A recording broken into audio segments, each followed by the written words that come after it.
los representantes de las Fuerzas Armadas. Quiero darle la bienvenida a la coronel de Altos Estudios Nacionales, Sara Aramayo de Franco, directora de Comunicación Social del Ejército. Coronel, buenas noches. Uno de los primeros criterios, ¿qué significa la reunión de hoy? Es decir, me reúno con otros, más no los que están en conflicto. ¿Podría explicarme un poquito ese panorama, por favor? En las Fuerzas Armadas existe un conducto regular. Parte de ese conducto regular es el suboficial comando. ¿Qué es el suboficial comando? Es el suboficial más antiguo, el de mayor jerarquía dentro de la clase de suboficiales sargentos, que tiene la atribución de representar, ¿no?, a los suboficiales sargentos y hacer conocer algún tema que tenga que resolverse. Es en el sentido que hoy día el suboficial comando ha hecho llegar una nota oficial al señor comandante en jefe, pidiéndole una reunión para ver este tema de las diferentes solicitudes que habían planteado en un principio, que era en un tema de 18 puntos. El suboficial comando es la voz válida para el comando en jefe. El suboficial comando ha hecho llegar un listado de 18 puntos que entiendo que son los mismos. Son los mismos. Entonces, al final, quiero entender que lo que se pretende es solucionar el conflicto desconociendo a los que son cabezas de lo que ahora está pasando. No se puede reconocer a un estamento que ha salido del conducto regular, que ha salido de la institución, que ha cometido una falta disciplinaria. En todo caso, si ellos tenían algo que hacer notar al mando, tenían que hacerlo por su comando, por el suboficial comando. Desde el 2012 no ha habido una solicitud formal de ninguno de ellos que haya llegado a manos de su comando natural. No ha habido una solicitud. Entonces, ellos no se han apegado a las normas para hacer sus representaciones. ¿Y qué es lo que mostraron? Ha mostrado un pliego petitorio, si vale el término, de un grupo de personas, ¿no es cierto? Entonces, ese grupo de personas no es la representatividad de toda la fuerza, es un grupo reducido, que han equivocado el camino, han ido a través de ASINALS. ASINALS es una asociación de fines sociales, deportivos, culturales, es una asociación apolítica. Entonces ellos equivocaron el camino. ¿Hay alguna diferencia entre que pidan en grupo y lo pidan de manera personal? Todas las solicitudes, las representaciones que se hace dentro de la institución, se lo debe hacer exclusivamente en forma individual. Así está escrito en nuestros reglamentos. Nosotros tenemos un reglamento de faltas disciplinarias y sus castigos que establece las sanciones para diferentes tipos de faltas. Sin embargo, en la última parte, nuestro reglamento establece el capítulo 10, que son reclamaciones. Establece un proceso por el cual las reclamaciones se pueden hacer, se pueden hacer llegar a los superiores. Dice, el que reciba un castigo disciplinario debe cumplirlo sin observación, pero si conciencialmente y honestamente encuentra que tal castigo es injusto, indebido o impuesto en forma ofensiva, podrá reclamarlo de acuerdo a las normas que se consignan en el presente capítulo, después de cumplido el castigo.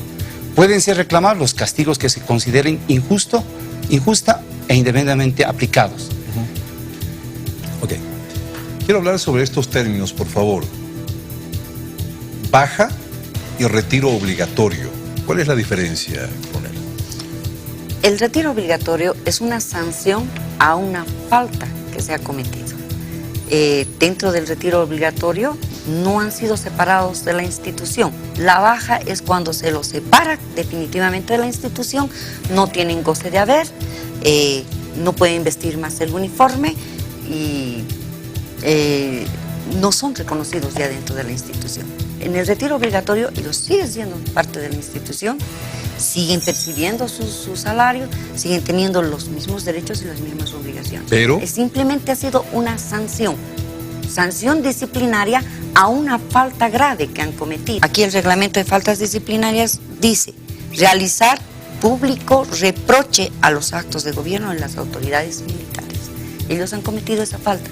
A esta falta han sido sancionados con el retiro obligatorio. A ver, yo quiero entrar en estos criterios disparejos, le llamo yo, cuándo salen los comunicados de las Fuerzas Armadas en general. Creo que hay un hombre arriba que hace todos los comunicados. Voy a atenerme a 9, una de las primeras 9 bajas que han habido. La tenemos atrás en el monitor, por favor. Y dice: el comando en jefe de las Fuerzas Armadas, dice, comunica que el comando de la Fuerza Aérea, en aplicación estricta a la ley, mediante resolución de su tribunal personal, ha dispuesto retiro obligatorio. Sí. Retiro obligatorio de las Fuerzas Armadas del personal por haber cometido sedición, motín, desacato, realizar acción política y atentar contra la dignidad y honor de las Fuerzas Armadas en forma colectiva. Una de las preguntas que se hacen quienes reclaman es: ¿y sedición cuándo? Pero si no utilizamos armas, es lo que dicen ellos. La sedición se entiende como una manifestación violenta con armas o sin armas contra el orden público establecido.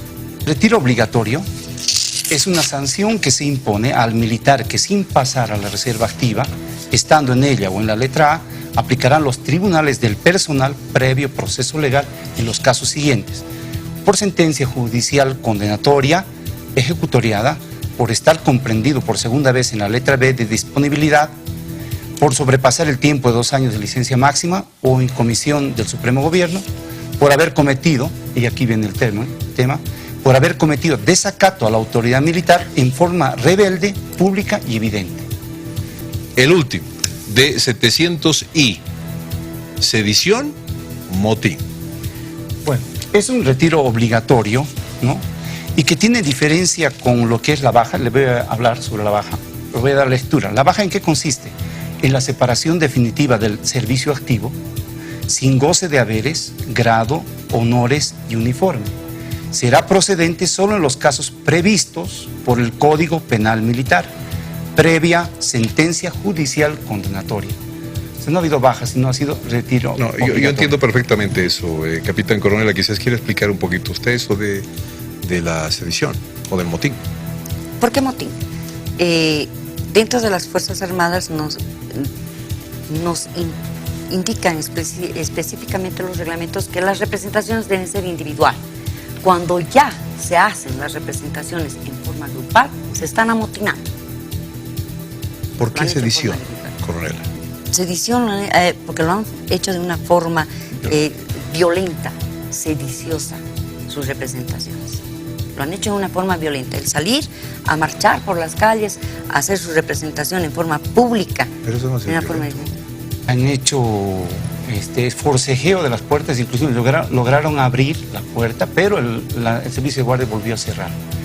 Y eso fue durante unos 45 minutos, fue un forcejeo permanente. Inclusive arrojaron piedras, arrojaron basura adentro del comando de la Armada. Si eso no es violencia, entonces, ¿qué podríamos llamar? Desacato. La Constitución Política del Estado nos dice que nosotros somos una entidad que estamos basados en la jerarquía, la disciplina y el acatamiento de nuestros reglamentos y órdenes. Tú decías hace rato, John, que el desacato ha desaparecido. Sí, pero en un proceso penal. Este no es un proceso penal, esto es un proceso disciplinario. Y ellos han desacatado las órdenes, los reglamentos y las leyes militares. Okay. Por eso están siendo sancionados. Pero en la norma militar, ¿desacato qué significa, perdón? El no cumplir con las normas y los reglamentos y las leyes militares. Ok. Perdón, me estaba reclamando, ¿querían ver? A ver, vamos a verlo. No me estoy inventando sobre el golpe de Estado. Cometiendo actos de sedición, motín, realizar acción política. Esto no es un amotinamiento. Discriminación no es pretexto para la sedición y promover un intento de golpe de Estado. De mentir el golpe de Estado. Bueno, intento de golpe de Estado. ¿Lo dejo ahí o si quieren hablar sobre el criterio? Mire, las Fuerzas Armadas es una institución fundamental. Es una institución que maneja armas, por eso son Fuerzas Armadas. Si una institución fundamental de las Fuerzas Armadas se la resquebraja, si se la ataca en el pilar fundamental, que es la disciplina, no está en peligro el Estado. Entonces, bajo esa lógica, bajo esa lógica, cuando se da una situación como esta, cuando salimos o cuando un grupo que tiene el predominio, el monopolio de utilizar la fuerza, sale a las calles, ¿no? Aunque no salga con armas, pero sale a las calles, no está afectando, no estamos poniendo en riesgo y en contradicción la disciplina de las Fuerzas Armadas. Sí, sí. El comandante en jefe no ha indicado golpe de Estado, sino ha dicho intento de golpe de Estado. ¿Pueden apelar la decisión de haber sido separados de las Fuerzas Armadas? ¿Pueden apelar la decisión? Pero John, nuevamente, no han sido separados de las Fuerzas Armadas. Siguen siendo componentes de las Fuerzas Armadas. Simplemente han recibido una sanción a una falta que han tenido ellos, que es el retiro obligatorio. Pueden apelar. 24 horas, ellos reciben, se incorporan a su unidad, reciben la resolución del Tribunal de Personal, donde se les comunica que han sido sancionados con el retiro obligatorio. A partir de ese momento, ellos tienen 15 días para la reconsideración de su falta y pueden apelar. Pueden apelar al Tribunal de Personal para que sea reconsiderada su falta, justificando la falta que han cometido, va a ser reconsiderada. Si sale procedente, tiene su sanción, y si sale improcedente, tienen otros 15 días más para apelar. ¿Qué les ofrecieron la anterior semana? Les ofrecieron realizar estudios superiores a nivel licenciatura en la Escuela Militar de Ingeniería, de acuerdo a los requisitos estipulados para tal efecto. Es decir, no se los dejaba antes. Les ofrecieron cumplir en todas las unidades de las Fuerzas Armadas, en todo el territorio nacional, el permiso correspondiente para las damas sargentos que se encuentran en estado de gestación, así como pre- y postnatal y lactancia. Asimismo, durante estos periodos no se les toma en cuenta en el servicio de guardia, o sea, se hacía. Sí, referente a la Escuela Militar de Ingeniería, los suboficiales sargentos tenían el acceso a la Escuela Militar de Ingeniería, al tecnológico superior de la Escuela Militar de Ingeniería, de donde se graduaban como analistas de sistemas y sistemas electrónicos. En cuanto a las damas sargentos, en las Fuerzas Armadas siempre ha existido el respeto a la ley, donde se concede el prenatal y el postnatal. Ese es un derecho que asiste al niño en gestación. Una vez que he entrado al cuarto o quinto mes de gestación, donde ya se nota la barriguita, ya no puedo utilizar el uniforme, no puedo utilizar mi arma de dotación, porque afecta al bebé, se ha suspendido el servicio de guardia. El cambio más profundo, que ya no hayan suboficiales y sargentos, coronela, ¿esto podrá ser posible? Esto está sometido a un análisis, John. A partir de hoy que han presentado esa solicitud mediante el conducto regular, el comando en jefe ha abierto 2 mesas de análisis. Una referida al retiro obligatorio y la siguiente al análisis de las reformas que se están haciendo desde la gestión 2012, las reformas a la Ley Orgánica de las Fuerzas Armadas. No porque un grupo que no es la representatividad de las Fuerzas Armadas pida ciertas cosas, sí o sí tienen que ser insertadas en la LOFA. Eso tiene que ser analizado por un grupo multidisciplinario que está trabajando en las reformas a la Ley Orgánica de las Fuerzas. El comando en jefe no es el escalón donde se decidan los cambios a la LOFA. Ese estudio, ese análisis debe ser elevado a través del comando en jefe al Ministerio de Defensa, del Ministerio de Defensa al gabinete político. Del gabinete político tiene que ser elevado a la UDAPE, De la UDAPE tiene que ir a la Cámara, a la Comisión de Revisión de la Ley Orgánica de las Fuerzas Armadas. Muchísimas gracias por venir, les agradezco profundamente porque nos dan la oportunidad de tener la contraparte a todo lo que el programa ha tenido.